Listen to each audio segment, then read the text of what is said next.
We should thank the British for uniting India. After all, before the British Raj, India was full of bandits who called themselves kings, and then the Englishmen came and taught us the way of life.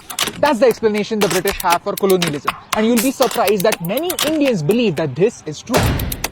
Some days back, Saif Ali Khan said this. People say that this is history and this is how it is. I don't think this is history. I don't think there was a concept of India till perhaps the British gave it one. I was shocked. This has nothing to do with religion, and this is not a personal attack on Saif. But this has revealed an even bigger problem that maybe even you suffer from.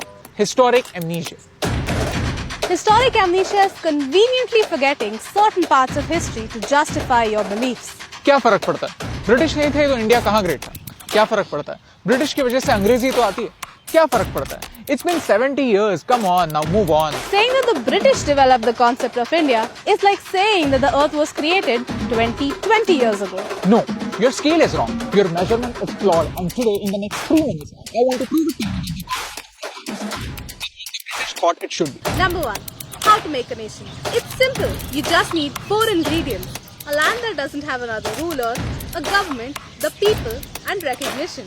This is the Maurya Empire, this is the Mughal Empire, and this is the Maratha Empire. Just look at these maps. Can't you see today's India over here? ये जो 4 points हैं, ये जो parameters माने जाते हैं एक country के लिए, इसमें से कौन सा point नहीं था इंडिया के पास? They obviously had land, government, people. They traded with the outside world, went on wars, and charged taxes. In fact, the Mauryas had introduced a common currency across their empire around 2,300 years ago. India before the British was no different than medieval Europe with constantly changing borders. Number 2.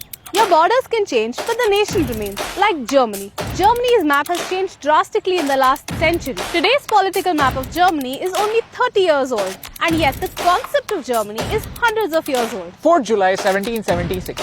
It's America's Independence Day. But did you know how America looked in 1776? It was just 13 colonies in the east. This is America, and this is also America. Because borders are constantly changing, but a nation is not a place. It's not a border on a map. It's the common history.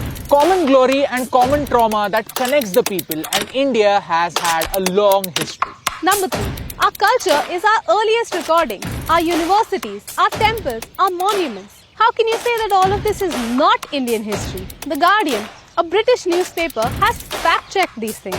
Our earliest scriptures, Vedas, have defined Bharat as the land between Himalayas and the sea. Ramayana mentions Bharatvarsh, Mahabharata mentions Bharat. 200 million years ago, the Himalayas were formed because the Indian plate collided with Asia. The British weren't the saviors. They destroyed India part by part.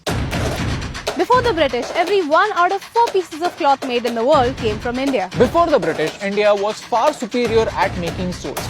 So much so that after a battle, a British soldier would dismount from his horse and pick up our swords. Before the British, we had our own industrial revolution. The only difference, it was sustainable. Shipmaking, handicraft, spices, and cotton. India had 25% of the world's wealth, but by the time they left, India had only 4% left. The British soldiers who worked in India for the crown were not paid by the crown. They were paid by Indians. We were literally paying for the privilege of being conquered by the British. And even while going, they gave us a final blow.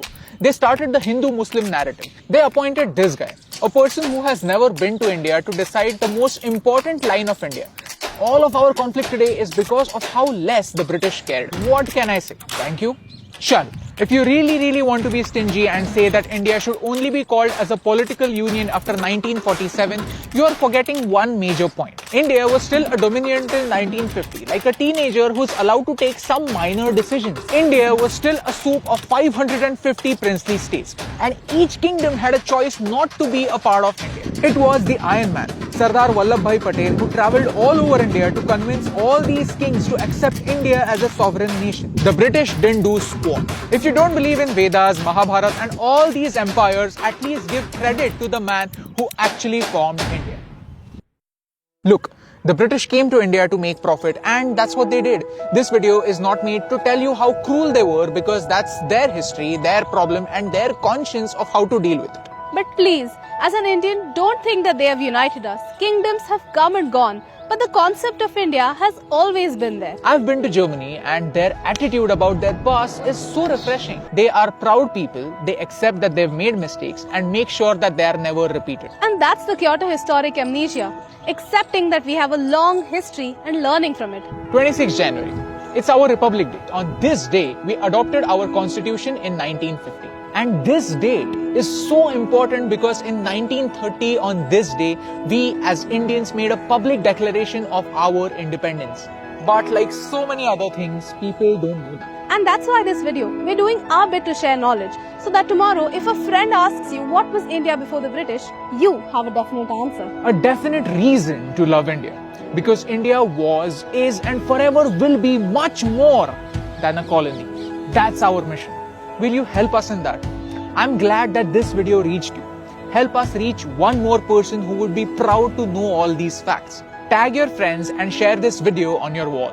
Germany, Japan, Russia were built from ashes because they believed in the idea of a nation. They believed in a dream.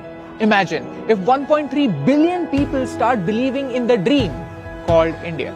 No challenge is impossible. क्योंकि एक एक करने से क्या फर्क पड़ता है, लेकिन एक एक के करने से बहुत फर्क पड़ता है और इन दोनों लाइंस में सिर्फ एक का फर्क है. And that's the reason why फर्क पड़ता है.